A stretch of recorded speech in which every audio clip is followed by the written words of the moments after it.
Oke, assalamualaikum warahmatullahi wabarakatuh. Semoga kita semua dalam keadaan yang sehat.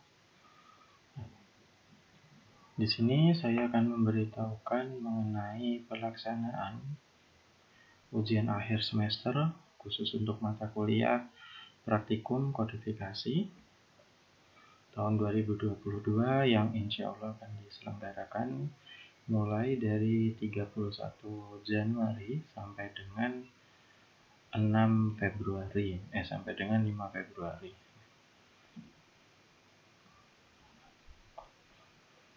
Dalam pelaksanaannya, di sini ada tata cara dan informasi yang perlu teman-teman semua ketahui. Yang pertama, UAS ini dilaksanakan secara offline. Kenapa? Karena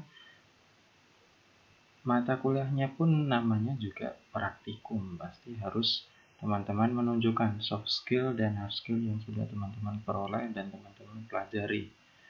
Nah, pelaksanaannya sesuai dengan jam mata kuliah.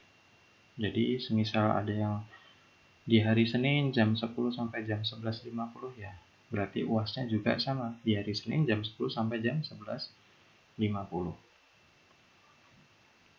Untuk yang kedua, nah ini sudah masuk ke bagaimana sih pelaksananya, yaitu mahasiswa nanti masuk ke ruang lab rekam medis manual.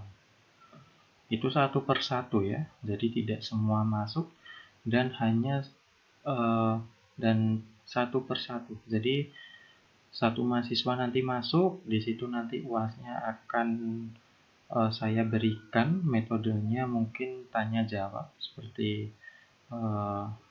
wawancara, terus mungkin ada beberapa penyakit yang harus teman-teman coding kayak gitu. Nah, majunya bagaimana mekanismenya? Tidak harus urut NIM ya. Jadi semisal mahasiswa X NIM-nya di pertengahan mau maju dulu karena sudah siap, silahkan maju. Jadi yang sudah siap silahkan maju, jangan menunggu karena harus diingat jamnya sesuai jam mata kuliah kayak gitu. Yang selanjutnya mahasiswa membawa alat tulis, cukup hanya membawa buku dan ballpoint atau pensil saja sudah cukup. Selanjutnya di sini apabila mahasiswa maju lebih dari jam mata kuliah, maka dianggap gugur atau tidak mengikuti UAS. Jadi perlu teman-teman perhatikan, di sini teman-teman wajib on time ya. Wajib on time, syukur-syukur sebelum on time sudah teman-teman sudah masuk kayak gitu, sudah siap kayak gitu. Dan ketika jam mata kuliah dimulai, otomatis teman-teman boleh langsung yang sudah siap, boleh langsung masuk ke ruang lab rekam medis manual. Nah, di sini perlu teman-teman perhatikan jangan sampai menunda-nunda. Kalau teman-teman menunda masuk, otomatis akan ada mahasiswa yang tidak bisa masuk mengikuti UAS. Karena apabila mahasiswa maju lebih dari jam mata kuliah, maka dianggap gugur. Jadi untuk mata kuliah kita kan ada 100 menit dan dalam satu kelas kurang lebih ada 25 mahasiswa. Jadi satu mahasiswa efektifnya adalah 4 menit ya. 4 menit. Padahal nanti ketika teman-teman masuk ke ruang lab rekam medis itu mungkin bisa 4 menit ataupun bisa kurang ataupun bisa lebih. Sesuai dari kemampuan teman-teman. Kalau teman-teman belajarnya sudah maksimal, bisa menjawab pertanyaan dengan langsung, otomatis mungkin cuma 1 menit sudah bisa selesai. Tapi kalau teman-teman bingung, teman-teman semakin lama di dalam lab, semakin lama berpikir ketika mengerjakan, otomatis akan mempengaruhi teman-teman yang lain. Jadi di sini saya ingin melihat kekompakan dari tiap-tiap kelas. Selanjutnya setelah melaksanakan UAS yang diselenggarakan di lab rekam medis manual, maka mahasiswa boleh untuk pulang. Silakan pulang apabila tidak ada keperluan lain. Selanjutnya untuk ketentuan lain di line dari poin 1 sampai dengan poin 5 dalam mekanisme pelaksanaan UAS akan saya sampaikan kepada PJ. Jadi kalau kemarin ada mahasiswa yang masih berada di luar pulau, nanti akan saya beritahu ke PJ bagaimana mekanisme dalam mengikuti UAS-nya. Tentunya pasti yang tidak bisa hadir di hari pelaksanaan UAS otomatis akan sedikit molor ya pelaksanaan UAS-nya kayak gitu. Dan untuk teman-teman perlu saya beritahu juga untuk soal hanya ada 4 pertanyaan yang harus teman-teman jawab.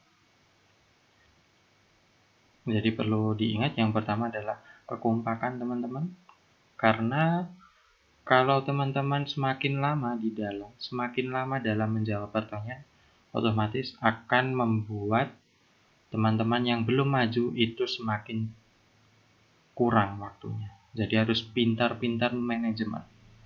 Semisal tidak tahu jawabannya, mungkin bisa langsung terus terang.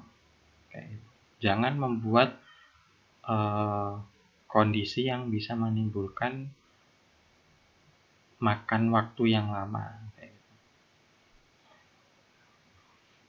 Nah, ini untuk tata cara pelaksanaannya. Seragam sesuai dengan hari. Yang belum memiliki seragam, silakan menggunakan seragam yang sopan.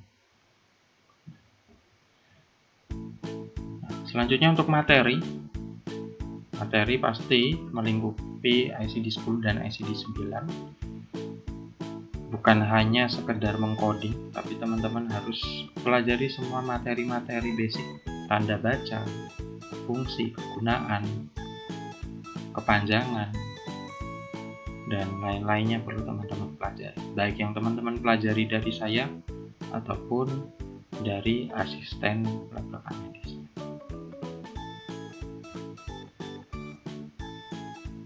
Mungkin itu sudah saya rasa sudah cukup ya untuk informasi yang saya berikan untuk UAS di tanggal 31 Januari 2022 sampai dengan nanti di tanggal 5 Februari 2022. Mohon untuk diperhatikan dengan seksama, mohon untuk di manajemen dengan baik waktunya, mohon untuk kekompakan satu kelasnya.